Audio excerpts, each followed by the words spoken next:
Hello students, welcome once again to the TSS online classes.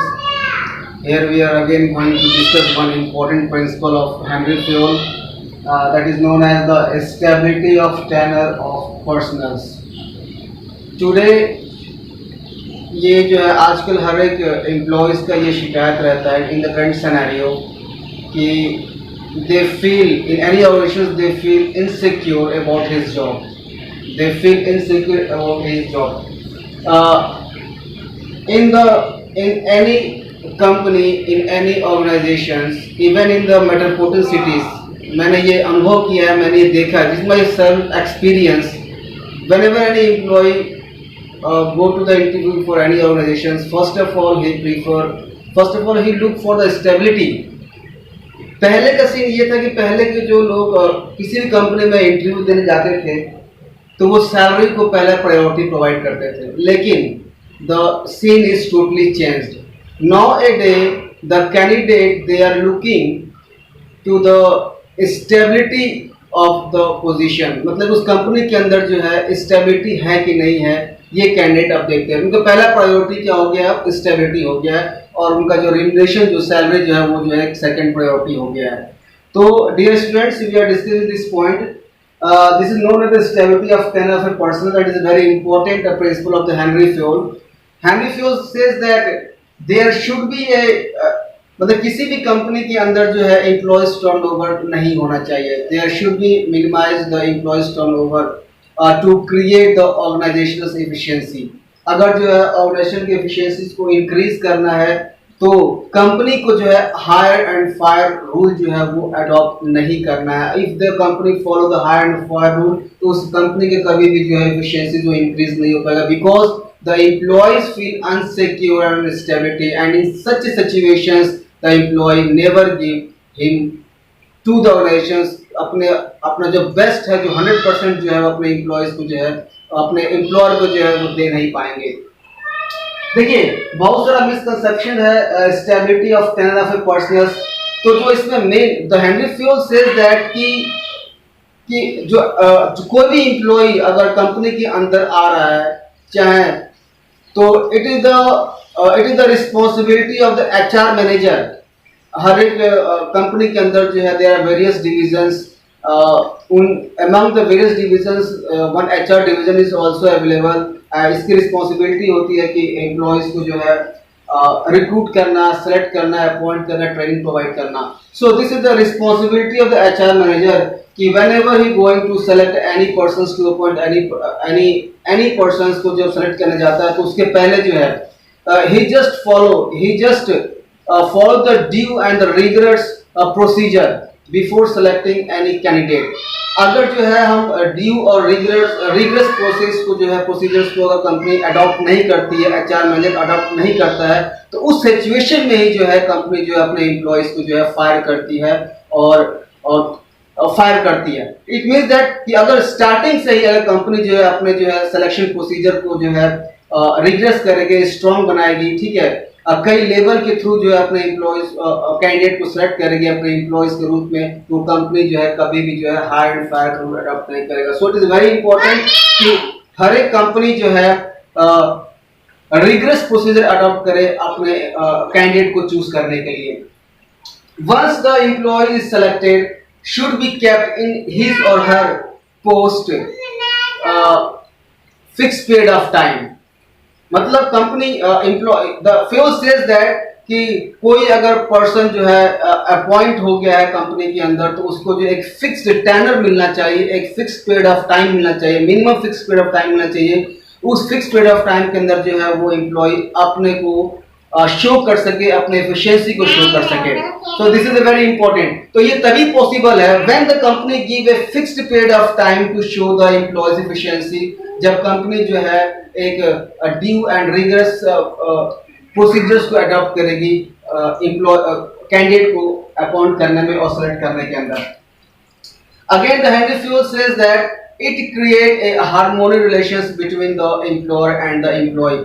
And another important thing is that कि ऐसा नहीं है कि कोई भी एम्प्लॉय जो है किसी कंपनी के अंदर जाए तो बस वो काम करने के लिए जाए. देयर आर वेरी फैक्टर्स उसको बहुत से फैक्टर्स जो है उसको इन्फ्लुएंस करते हैं। फॉर एग्जांपल वहाँ का बिहेवियर कैसा है, हमारे सबॉर्डिनेट्स का बिहेवियर क्या है, हमारे सीनियर का बिहेवियर क्या है, ठीक है, वहाँ का वर्क कल्चर क्या है। उस वर्क कल्चर को जानने के लिए, अपने एम्प्लॉयज के बिहेवियर को जानने के लिए, हमारे जो सबॉर्डिनेट्स हैं, जो हमारे सीनियर है, उसके बिहेवियर को जानने के लिए ये जो बहुत जरूरी होता है कि उस एम्प्लॉय को जो है फिक्स्ड टाइम मिलना चाहिए जिसके अकॉर्डिंगली जो है वो अपने आप को जो है एडजस्ट कर सके इस एनवायरनमेंट के अंदर और अपने एफिशिएंसी को जो है शो कर सके। So my dear students, this is very important in the current scenario, because in this current scenario there is a cut through competition in the market, so many human resources available at a very cheapest cost.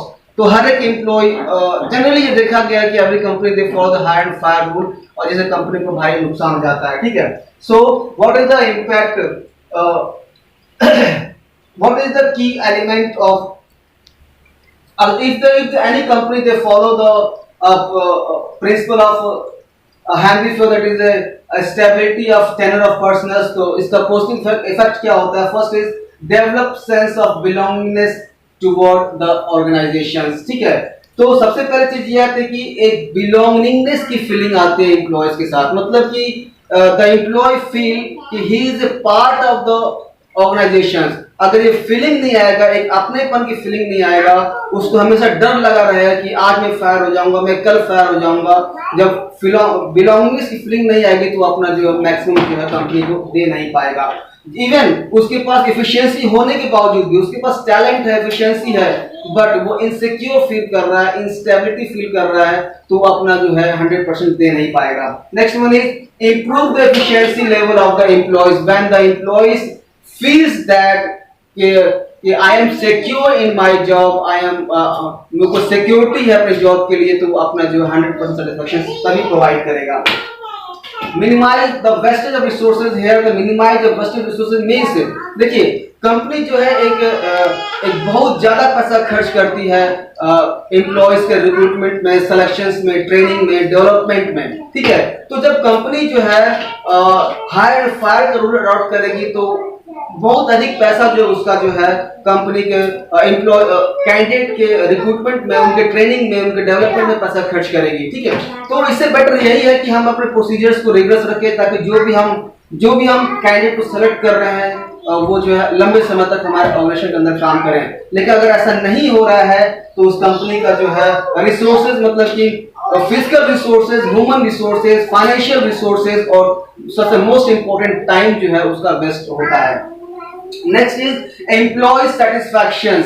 Employ satisfaction अभी it means that कि जब company जो है किसी candidate को जब higher करती है तो उसके इंटरेस्ट के अकॉर्डिंगली, उसके कैलिबर के अकॉर्डिंगली उसको जो हायर करती है और उसके इंटरेस्टेड एक एरिया के अकॉर्डिंग उसको जो है पोस्ट प्रोवाइड करती है। तो उससे क्या होता है, एक जॉब सेटिस्फैक्शन जो है एम्प्लॉय के दिमाग में रहता है। Next one is better accountability. What you mean by the better accountability? It means that कि अगर मैं एम्प्लॉय किसी कंपनी का हूं, अगर कंपनी ने मेरे को 1 साल का मौका दिया हुआ है कि भाई ठीक है, हम आपको 1 साल का समय देते हैं, आप 1 साल के अंदर जो भी लर्न करना है, जो भी आपको गेन करना है आप गेन करिए, हम आपको 1 साल का समय देते हैं कि आप अपने जो एफिशिएंसी को शो करिए, अपने इंटेलिजेंसी को शो करिए, अपने कैलिबर को शो करिए, ठीक है। तो इट्स ओके, मुझको समय मिल गया। अगर इसके बाद अगर मैं जो है अपने एफिशिएंसी को शो नहीं कर पा रहा हूं, मैं कंपनी को रिजल्ट नहीं दे पा रहा हूं, तो ये मेरी जिम्मेदारी बनती है। I am the accountable. मैं अकाउंटेबल हूं अपने मैनेजर्स के लिए, मैं अकाउंटेबल हूं अपने सीनियर्स के लिए कि I got the so many times too much time to show my calibre but still I am fail in my job. तो मेरी अकाउंटेबिलिटी बनती है। तो ये बता रहे हैं यहाँ पर एक बेटर अकाउंटेबिलिटी जो है क्रिएट करता है this principle. And also save time. ये जो है अगर प्रोसीजर रिगरस प्रोसीजर है अपॉइंटमेंट के अंदर, सिलेक्शन के अंदर, तो एम्प्लॉयर का जो है टाइम बचाता है। And time is a very precious in any organisation. Consequences of the violation of the principle. अगर जो है प्रिंसिपल का वॉयलेशन होता है तो इसका जो है क्या नेगेटिव इफेक्ट पड़ता है। No achievement of the organisation objective. Top management इसी में लग जाएंगे, इसी में वो बिजी हो जाएंगे कि भाई हमको जो है बेस्ट ह्यूमन रिसोर्स को अडॉप्ट करना है, बट उनको नहीं मिल पा रहा है बिकॉज उनका जो है जो सिलेक्शन प्रोसीजर जो है वो बेटर नहीं है, ठीक है।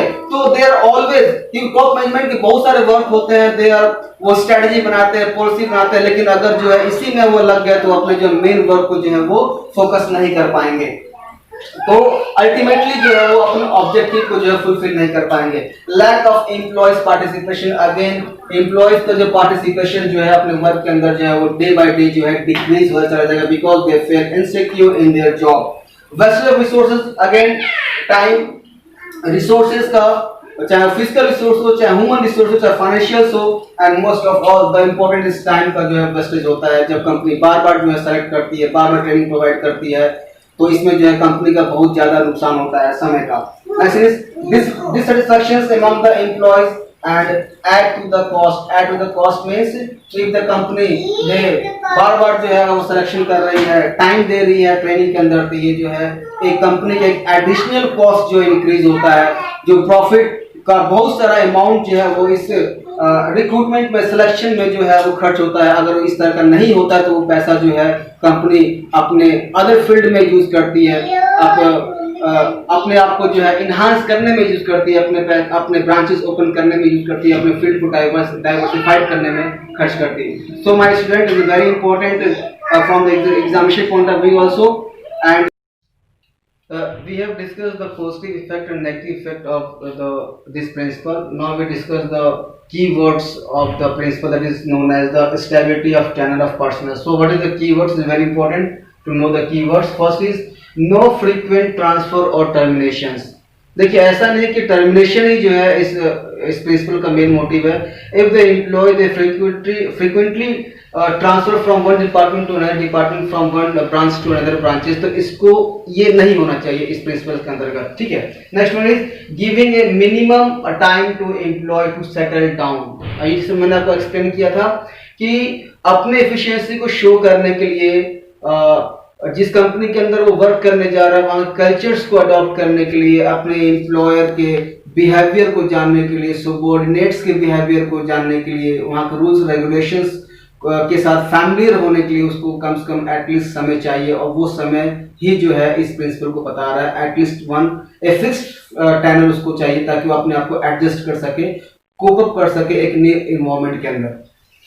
Next one is providing job security. This is another keywords of this principle. Next one is violation of this principles increase the turnover of employee. Already I have discussed in this principle मैंने already discuss कर दिया है। Next one is wastage of resources. This is another keyword of the principle. Training, wastage of resources in training the employees if they are transferred and terminate frequently. अगर बार बार जो है employee को हम terminate करते हैं, ट्रांसफर करते हैं एक डिपार्टमेंट से अलग डिपार्टमेंट के अंदर, तो जो है कंपनी का जो है एक फाइनेंशियल रिसोर्सेज का नुकसान होता है, टाइम का लॉस होता है, फिजिकल रिसोर्सेज का लॉस होता है। So these are all the keywords जो आपको जो है ध्यान में रखना है, मेमोराइज करना है। Till then bye.